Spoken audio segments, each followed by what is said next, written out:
Hey fellow babies, welcome back to the Pach-Attack. Question from Twitter from @DogMantis.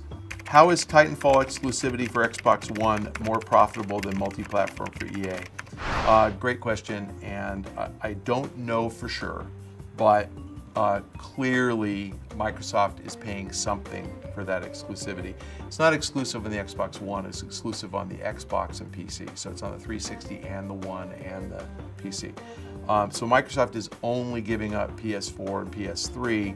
PS3 a bigger deal than PS4, obviously, because there's not going to be that many PS4s.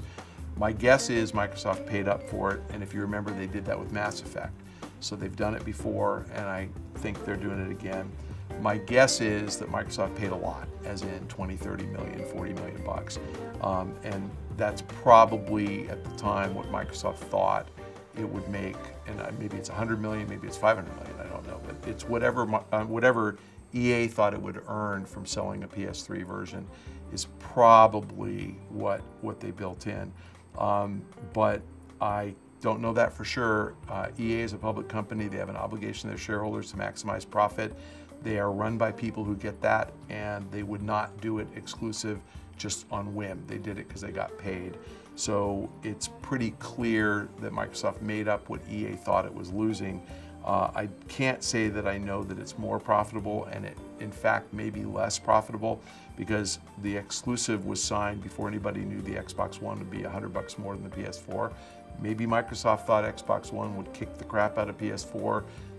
Maybe EA did, excuse me. Maybe EA thought that we were going to see Xbox One outsell PS4 2-to-1, so they didn't think they were giving up that much. Now that people think PS4 is going to outsell Xbox One based on price, probably you're right. Probably EA gave up more profit than they're getting back on the exclusive. Okay, we have a question from the forum from Prazy. Do you think Valve's huge success with Steam and its evolution was planned from the beginning, or was it some kind of coincidence? All successes are planned. There's a very famous guy who none of you have ever heard of. I shouldn't say that. I'm sure there's some listeners or viewers here, excuse me, who are over 40, but there's a guy named Branch Rickey. Look him up. And he was a white man who was president of the Los Angeles Dodgers in 1946. And he brought Jackie Robinson, who was a black man, up from the minor leagues to be the first, I think first, maybe there's a guy named Cleveland, I forgot his first name. But anyway, I'm sorry, Cleveland had, they had another player, but I forgot his name, Luke Easter maybe. Anyway, he was either the first or second. I think he was the first black player in the major leagues. And he won the MVP. He was a stud. I mean, he was like the best baseball player maybe ever, but certainly the best baseball player up to that point. And so they had a press conference when Jackie Robinson won the MVP, and the guy was a stud. He was fast, and he hit home runs, and high average, and great fielder. And some reporters said to Branch Rickey, that was a big, bold move, bringing the first black player to play in the major leagues up. You got really lucky that he was good. And Branch Rickey said, luck is the residue of design. So those are all tough words, I know. So those of you who need a dictionary, residue is what's left over. The point is that Steam's success is the residue of design. They built it planning for it to be great, and they executed, and it's great. So it's a coincidence that everything they planned happened, and it's a testament to how good Valve is, that when they set out to do something, they do it right. So I can't think of a failure from Valve. Maybe there is one, but I sure don't remember one. There are games they've made that I didn't care for. I'm definitely not a Team Fortress player, but fans love it.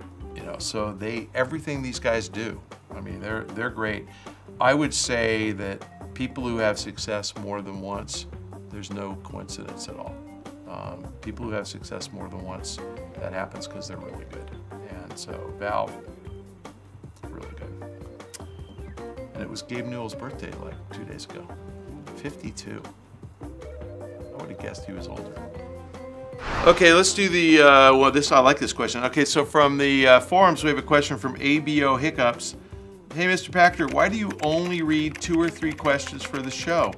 Do you always answer all questions anyone posts a question on GameTrailers forum and Twitter, or you just don't care? Okay, GameTrailers forum, never. I never go there. I have to say, since they changed the whole format of the site, I actually find the whole forum thing hard to look at and hard to use. So that's my complaint about the site. John Slusser, take that to heart. I don't think the site redesign is easier, it's harder, so I don't like it. And Twitter, I don't answer all questions because some of them are just so lame that I just can't bother, but I don't go on Twitter and stare at who's posted stuff to me all the time. I go on Twitter and follow the people I care about. But I do go on about once a week, so if I get late by a week, I'll miss something. I answer probably 10 a week. As far as 2 or 3 questions on the show, there's 3, 8, I wish I could do this, 13, 18, 20, I'm doing 20 something questions this week. I do them in one sitting. That's why I've been wearing the same shirt for the last like 9 years. I do 20 to 30 questions in a sitting, and then the GameTrailers guys figure out how much money they can make from putting the show on, because that's their job. It's a business. And so they have concluded that if we do 2 or 3 questions, we have about a 10-minute segment. They have concluded that their audience has about a 10-minute attention span. And after 10 minutes, they figure you're going to turn it off anyway and go back to YouTube or go back to playing a game. So they are a lot smarter about how to attract an audience to a video site than I am and than you are. And they have concluded that the right length is 10 minutes. We did a bonus round earlier this week, which I'm sure has shown by the time you see this, but it was the Sunday before the PlayStation 4 launch. And you should have seen the producer, because we went for 27 minutes. And the producer, I watched him doing this, and we hadn't finished answering the first question yet. So the funny thing about this 27-minute segment is, you guys all know Jeff Keighley, right? The big complaint about Jeff Keighley is he talks over the guests and he never lets us talk. Jeff Keighley's a stud. He is a professional. What Jeff Keighley does is he keeps the conversation moving. Jeff Keighley did not get a word in edgewise until about 15 minutes into the first question. It was unbelievable. And when he did ask his second question, I'm like, you're still here? Like, wow. Even though it's already happened in the past, by the time you see this, go back and pull that one up, because it was classic. It was awesome. It's like, I don't think I've ever gone that long without talking. It was like 3 windbags on the stage at once. Were you there? You weren't there. You were there. Yeah, it was a really good one. Anyway, so 10 minutes is kind of the nirvana, and I think if these guys had their way, these answers would all be 2 minutes, and we'd do 2 questions, it'd be a 4-minute segment, but I think people feel cheated. 10 minutes, people get enough of me, and they have to go on and get on with their lives, so that's what we aspire to do. And the thing also is, if you left before the last question, you'd miss the outtakes, which are the best part, because we got to see Lady Gaga and Kyle's love child last time.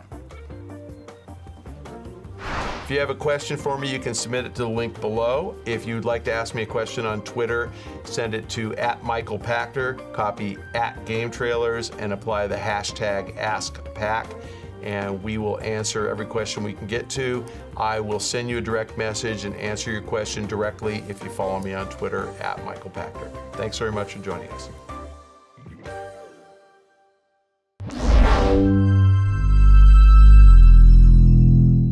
Who was that guy, by the way, the love child? It's Ryan Stevens. I don't know, was he a guy in the crew? Editorial director, yeah. It's pretty funny. I mean, I knew that it wasn't doctored up, but it's funny. You as Lady Gaga was hilarious. Finger's the best. He is good. Okay. So we don't have him this month. He's taking a creative sabbatical for 1 month. Just to go goof around? Kind of. He's got his own web series he works on and stuff like that. Okay. Well, we'll do without him. I'm I have to commission him to actually paint that picture of me on a canvas. Which one? The angel one? No, the good one, the one that was the Scream, the one with the river running in the background. Oh, okay. Yep. That was really good, and I want it. And I will pay him, and I'll pay him whatever he wants. I really thought it was good. I want that You want his painting. email? I have it. Okay. All right, Villa Babies, if you'd like to check out more episodes, you can do so on YouTube, or we'll save you some time. You can stay on the site, and you can check them out right there. Awesome. Awesome. Cool. Awesome. Awesome. Few outtakes. The word of a generation. It is kind of an odd Does it word, make a isn't it? sound? Yeah, it's so stupid. I feel like an idiot every time I use that word. Dr. Awesome.